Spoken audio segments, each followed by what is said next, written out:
Bonsoir à tous, ravi de vous retrouver pour cette nouvelle édition de l'Hebdo, votre rendez-vous du vendredi soir avec l'actualité des églises adventistes du 7e jour en Martinique et à l'international. À la une de l'actualité cette semaine, le 1er mars dernier, l'église adventiste Galade, située au Robert, accueillait son premier forum des arts et métiers, un moment de partage convivial et ludique où l'on pouvait rencontrer des professionnels de milieux diversifiés. Nous aurons en retour en images sur ce forum ainsi qu'une interview de la directrice JA, organisatrice de l'événement. Autre rencontre autour de la jeunesse, le très attendu Camporé de l'UAGF. Ce rassemblement des éclaireurs, chefs guides et encadrants des clubs des 3 départements de l'Union ainsi que de Saint-Martin se tiendra du 3 au 8 avril prochain. Nous vous proposons un reportage autour de cet événement dans cet hebdo. Cette semaine, dans votre rubrique Pasteur répond, nous recevons le pasteur Kendi Siger qui répondra à une question sur le sujet du Saint-Esprit. Enfin, vous édifier et vous inspirer, c'est l'objectif de vos émissions du week-end. Nous en ferons le récap à la fin de cette édition. Tout de suite, le développement de ces titres.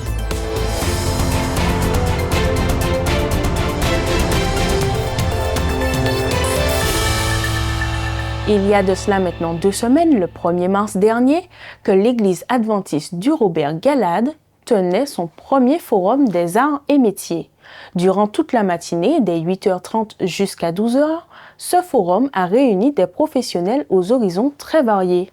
Directeurs RH, pâtissiers, infirmiers, plombiers ou encore kinésithérapeutes, secrétaires, électriciens ou même greffiers. Autant de visages qui ont accepté d'ouvrir leurs univers professionnels, de partager leur parcours et d'inspirer les plus jeunes. Une matinée riche et utile que l'église de Galade espère bien reproduire. Bonjour à tous, donc je m'appelle Platon Charlène, je suis la directrice de la jeunesse adventiste au niveau de l'église de Galade, avec ma co-directrice qui n'est pas présente, Christine Jordi, au niveau de l'église de Guédalia, c'était la Croix. Donc nous avons décidé de faire un forum des métiers parce que nous constatons que nos jeunes sont beaucoup à la recherche, ils ne savent pas trop quoi faire de leur vie plus tard au niveau des métiers. Donc nous avons décidé de rassembler un panel de professionnels de la santé au pôle théologie avec les pasteurs et les professeurs de Bible pour qu'ils puissent apprendre à découvrir différents métiers, apprendre à se positionner et même savoir le nombre d'études à faire, les années d'études, comment se préparer, qu'est-ce qu'ils peuvent avoir, le bagage à avoir pour pouvoir trouver un métier, en tout cas pour se conforter dans un métier qu'ils avaient déjà choisi. Donc nous avons eu beaucoup de partenaires, donc comme le Pôle emploi, des référents de Pôle emploi. Nous avons eu d'autres métiers comme des infirmiers, des médecins, des formateurs IFSI, des kinésithérapeutes, des éboueurs. Nous avons eu aussi des naturopathes et des éducatrices spécialisées qui ont répondu pour présent pour ce forum des métiers. Nous espérons que nous aurons une deuxième édition en seconde année pour pouvoir aider les jeunes à prendre des décisions. Camporé UAGF 2026. Le grand rendez-vous approche à grands pas. Dans moins de 30 jours, le Camporé de l'Union des Antilles et de la Guyane française ouvrira ses portes et la question qui est sur toutes les lèvres est « Sommes-nous prêts ?» Préparatifs, logistique, engouement et motivation, c'est le moment de faire le point et de mobiliser toutes les énergies pour que cet événement soit à la hauteur des attentes. Salutations à la Martinique. Effectivement, nous sommes en pleine préparation pour le Camporé de l'Union qui aura lieu très prochainement. Nous avons dépassé le cap des moins 25 jours. Nous sommes en plein travaux. Vous pouvez l'entendre, on a des bruits, on a des tracteurs et comme vous pouvez voir derrière moi, les travaux sont en cours pour la partie camp Martinique. Les travaux battent leur plein, les ouvriers s'y donnent vraiment à cœur. Le podium est déjà monté, pas encore levé. Vraiment, nous sommes au travail et nous avons bon espoir qu'on sera prêt dans les temps. Les sujets de prière pour moi en ce moment sont terminés, l'espace Martinique au niveau de la cuisine, etc. Donc que ce soit bien fait, bien terminé pour recevoir nos campeurs de la Martinique, mais aussi l'autorisation, la délivrance des visas pour nos invités spéciaux parce qu'ils ne les ont pas encore reçus. Donc nous espérons qu'ils aient leur visa. Et nous attendons aussi un cargo de marchandises qui a été ralenti au niveau de la douane en Belgique. Donc vraiment, nous sommes en attente et ce sont vraiment des sujets de prière que j'invite vraiment tout un chacun à présenter à Dieu. Un autre challenge se trouve au niveau de la préparation de la scène musicale pour le soir. Les jeunes apprennent, donc vraiment que Dieu les accompagne, qu'il leur permette de retenir, que ce soit les chants, les paroles, les mises en scène. Voilà, donc nous sommes dans cette dynamique et puis bien sûr, ce que nous ne maîtrisons pas, la scène socio-politique et tout ce qu'il y a autour, le fait qu'on ait des jeunes qui doivent voyager, prendre l'avion, etc. Donc voilà, ce sont les challenges du Camporé, mais au nom de Jésus, si vous et moi nous prions, nous pourrons avoir cette victoire. Notre thème n'est pas anodin. Ose comme Daniel. Ce petit mot hébreu qui veut dire courage, qui veut dire ténacité, je pense qu'il prend tout son sens aujourd'hui. Quand on entend les mouvements qu'il y a dans le monde, on réalise que l'histoire de Daniel parle au monde de 2026. Elle n'est pas de l'ancien temps. Babylone est très loin et en même temps tout près.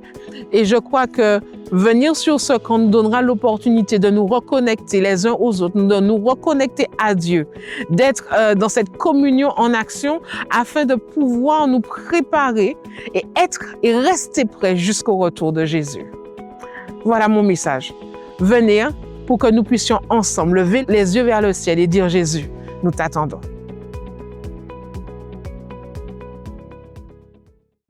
Aujourd'hui, dans notre rubrique Pasteur répond, nous recevons pour vous le pasteur Kendi Sigère. Bonjour pasteur et bienvenue sur ce plateau. Salut Loaline, merci pour l'invitation, c'est avec plaisir.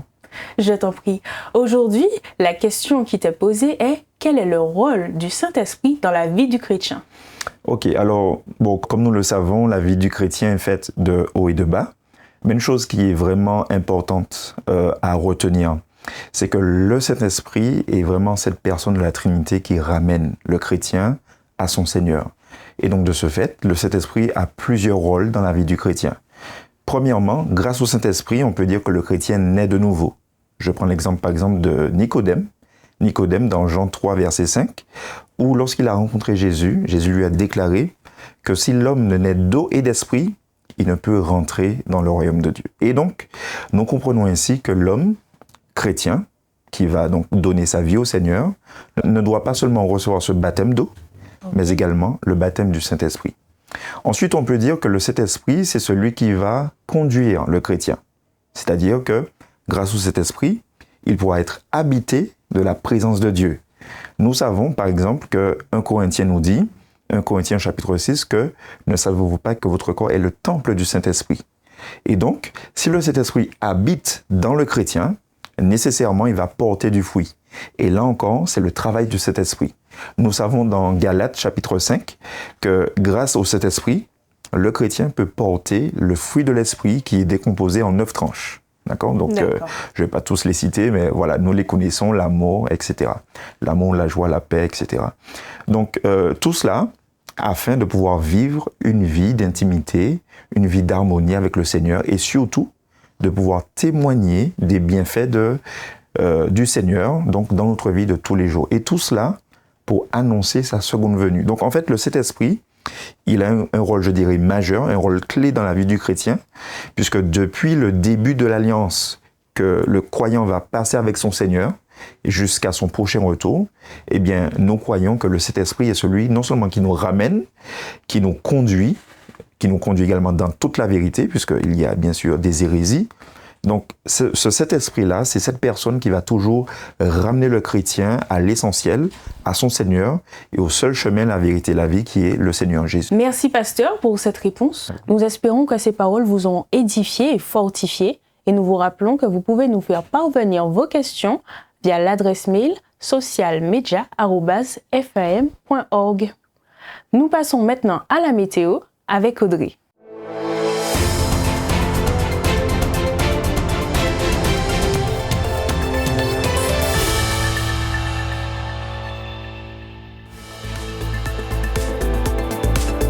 Bonsoir à toutes et à tous, je suis ravie de vous retrouver. Découvrons ensemble ce que nous réserve la météo pour les prochaines heures. Alors ce soir, vous le constatez peut-être déjà, un ciel bien dégagé. Cependant, au fil des heures, des passages nuageux porteurs de rares averses circuleront. Les températures descendront jusqu'à 22 à 23 degrés. Samedi, une belle journée de samedi s'annonce après quelques gouttes à l'aube. Le soleil rayonne généreusement sur l'ensemble de l'île, comptez environ 24 degrés au réveil.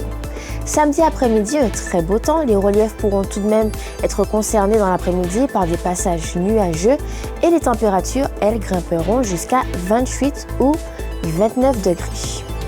Voyons maintenant l'état de la mer pour samedi. En Atlantique et dans les canaux, la mer est agitée, 2,10 m le matin, 1,90 m dans l'après-midi. Côté Caraïbes, la mer est belle près des côtes et peu agitée au large avec des creux inférieurs à 1 m.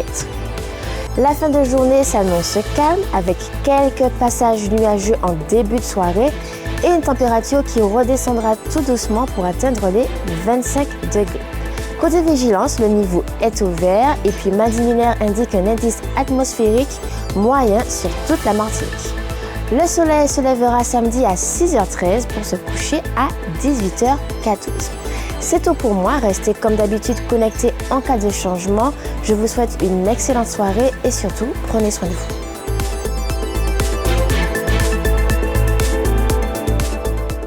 Merci Audrey pour ces prévisions. Le récap de vos émissions du week-end. Nous en faisons le tour tout de suite. Les Sentiers du Bonheur, votre émission à écouter et à faire écouter, un podcast offrant un regard chrétien sur des sujets d'actualité ou du quotidien. Écoutons un extrait. Effectivement, les fruits secs sont riches en nutriments essentiels et offrent de nombreux bienfaits pour la santé, notamment pour la digestion, la santé cardiovasculaire et le contrôle du poids. Les amandes, les noix, les raisins secs et les figues sont d'excellentes sources de vitamines, minéraux et fibres. Par exemple, les noix et les amandes sont riches en vitamine E, un puissant antioxydant, tandis que les raisins secs contiennent du fer et du potassium. On dit que les fruits secs sont un trésor de nutriments pour notre santé. Alors, quels sont les bienfaits? Ils sont riches en vitamines. Si les fruits séchés sont plus pauvres en vitamine C que les fruits frais, car elles résistent peu à la chaleur et à la lumière, ils en contiennent quand même une quantité non négligeable. La vitamine C est indispensable à l'organisme et joue un rôle clé dans le système immunitaire. Ils sont également riches en vitamines A et B. Le nouvel épisode de votre émission est déjà disponible sur le site adventiste.mq et est diffusé le samedi à 13h sur les ondes d'Espérance FM. Worship Moment. Votre instant louange tout en mélodie du vendredi soir. Nous vous proposons un extrait du titre de ce soir. Écoutez. Toutes ces promesses sont vraies et ce qui est impossible pour moi est possible pour lui.